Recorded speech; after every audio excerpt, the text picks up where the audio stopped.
Yesterday was quite the day in the competitive Call of Duty community with the first Challengers Cup, a whole load of GA drama, BenJ giving a big presentation. I want to kind of talk about what happened yesterday because there's a bunch of different things to touch on. And let's start it off talking about the Challengers Cup #1. As you can see on screen, the people who won in each of the respective regions. Obviously, biggest, probably most notable in North America, HAVOK's team with Spark, Capsule, and ProLoot did win the first Challengers Cup. Shout out to BenJ, his team winning over in EU. I mean, some of the Asia Pacific guys, the APAC guys, Shocks, Fightas, some OGs back in the scene of that region. So pretty interesting to see who won. A lot of people are really hyped up and been talking about HAVOK all off season because he did not get picked up to a team. A lot of people think teams should make a roster move for HAVOK right now.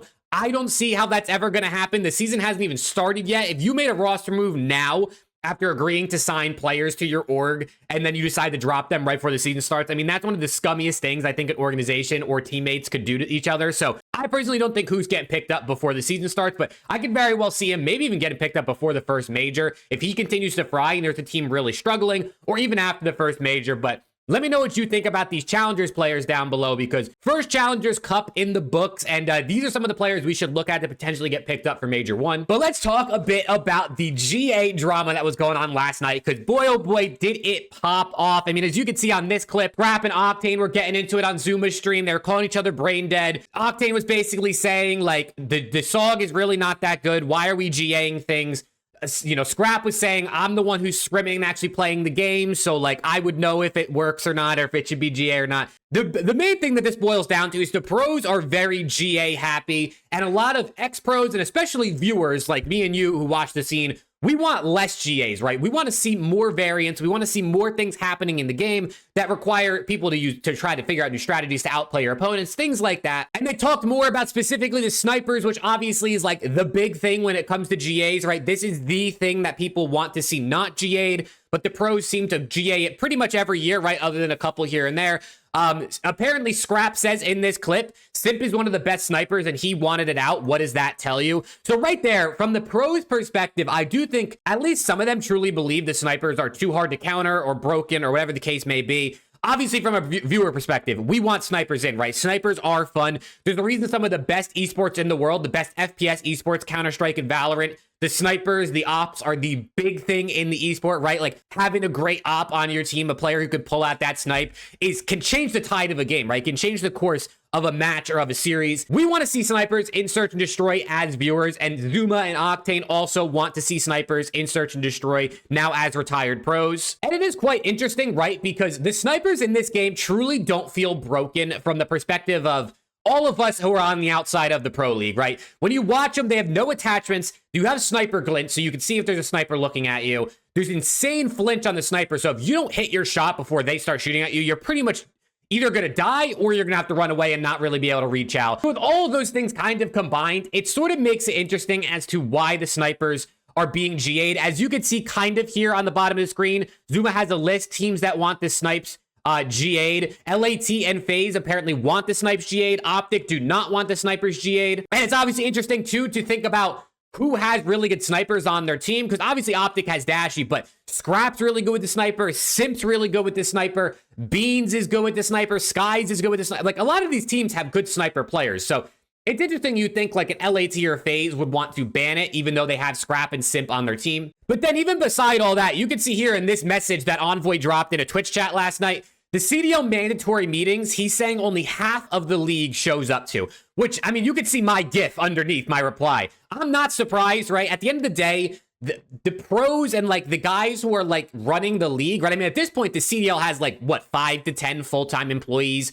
There really doesn't feel like there's a lot of like, mature. I don't even know what the best, there's really just not a ton of maturity, I feel like, in a lot of the people who are a part of the league who make these type of decisions. I mean, if you can't show up to a mandatory meeting, it just goes to show you where the level of maturity at with most of the league is. I mean, it'd be one thing if Envoy said, hey, the league holds these meetings every once in a while and like, it's not mandatory, but no one really shows up. That's one thing. But to have mandatory league meetings that half of the players aren't showing up to, I think just really, I mean, there's no other better way to shine the light on it or put it when it comes to just how, I mean, like this, like Laudative here says, how pathetic I feel like some of the way the league goes. You can see here this Twitter thread from BenJ and Kenny. Kenny replied to one of those tweets with like a laughing face emoji. Ben was like, do you agree with this, or are you not agreeing with this? And Kenny said he's down to talk about this tomorrow. Well, today, technically, but tomorrow, the point of this is being posted. I feel like Kenny and obviously OPTIC seem to be people who are against a lot of the GAs. And I think there's one reason, at least, that comes to my mind as to why this would be. And I just think OPTIC as a whole generally understands the content and the viewership side of things. They know that like GAing things takes away from the viewer experience. Some people might not want to watch because some of the things they're looking forward to, like snipers, let's say, are not going to be in search and destroy. And OPTIC, as the content org, as everyone likes to call them, they know what people want to see. They understand this.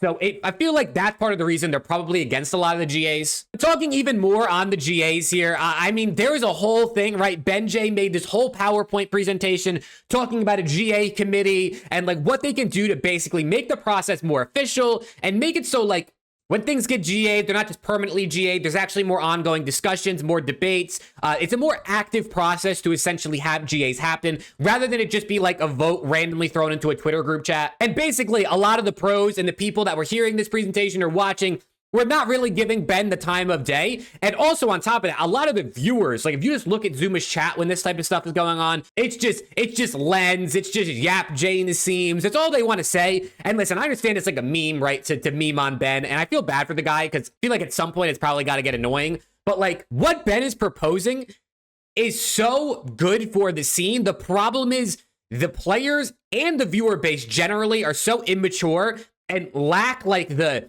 foresight and the critical thinking to realize, like, I know this seems like a lot up front, but it really will make the league and the GA process so much better going forward. And honestly, as you scroll through this Reddit thread, a lot of people generally seem to be agreeing. There aren't a ton of like negative comments on these, and a lot of them I feel like are here towards the bottom where they're sort of downvoted, like this guy saying Ben is a moron. The thing in all reality is Ben cares a lot about the scene. He is probably one of the most mature, educated in the way esports and like the management and the business side of thing actually works for what we have going on. Shout out to Devin, who just subscribed to the YouTube channel while I'm recording this, by the way. It really is, it's very annoying to see the way that people are reacting to the things that BenJ's putting out, because truly, I mean, I watched Ben stream when he was doing this presentation the other day for like a few hours, and everything he's putting out, it might take some time and work up front to have those initial meetings, to get the initial things going, the committee, the advisors. But at the end of the day, this process would take maybe an hour of like every couple weeks or an hour a month throughout the season to actually make it work. And so the way that this is going, man, shout out to Ben at the end of the day. And then also I saw this tweet in the Zoom Mafia I thought was hilarious, but also extremely true. I mean, these people play video games for a living and aren't willing to spend 20 minutes, 30 minutes a week to have these conversations to make the game better. It just truly, like, it just shows you the state of the scene, and it's just how it goes. I think just the way the society's trending with technology and social media, people don't have attention spans. A lot of these guys are playing professional Call of Duty. They're playing video games. And yes, they're putting in a lot of time to play this game, but they're making hundreds of thousands of dollars to play video games and essentially have no other responsibilities, right? Like, I don't think a lot of these guys are going grocery shopping and cooking and cleaning and things like that. And maybe they are. I'm sure there's some that do, who take those types of things and those adult matters into their own hands. But a lot of these guys are waking up late, hopping on COD, maybe doing a VOD session, playing COD, maybe turning on a stream, ordering Uber Eats or DoorDash for their food. It's just such an easy, and it's a process and like a lifestyle that for a lot of these guys, they've been doing for years now, or a couple years now. The money, the convenience, the lack of effort they have to put into other areas other than just watching VOD, going to practice and playing the game. They don't really want to change their lifestyle, right? If I let you pretty much do whatever you wanted for 3 years and then all of a sudden came to you and was like, okay, now you got to dedicate an hour every 2 weeks to do this, you probably wouldn't want to do it either. So I think they've just been conditioned to want to act this way and live this lifestyle, but unfortunately, like, it's got to change, right? Like, we have to get to a point in this league where things are more professional, the players take it more seriously, or else the organization, the game and the competitive scene itself won't be taken seriously. I don't know. Either way, you let me know what you think about all this GA drama. How do you feel about it? Should things be GA'd? Should things not be GA'd? What do you think about the GA committee Ben was proposing? all the things we basically talked about. Let me know what your thoughts are down in the comments. And if you're interested in seeing more CDL content like this, tier list predictions, the podcast, the whole sort of things, I got a bunch of videos coming out and just dropped a bunch of videos last week that I think were really good. So definitely check those out. Make sure to sub to the channel, and hopefully I'll see you all in the next one.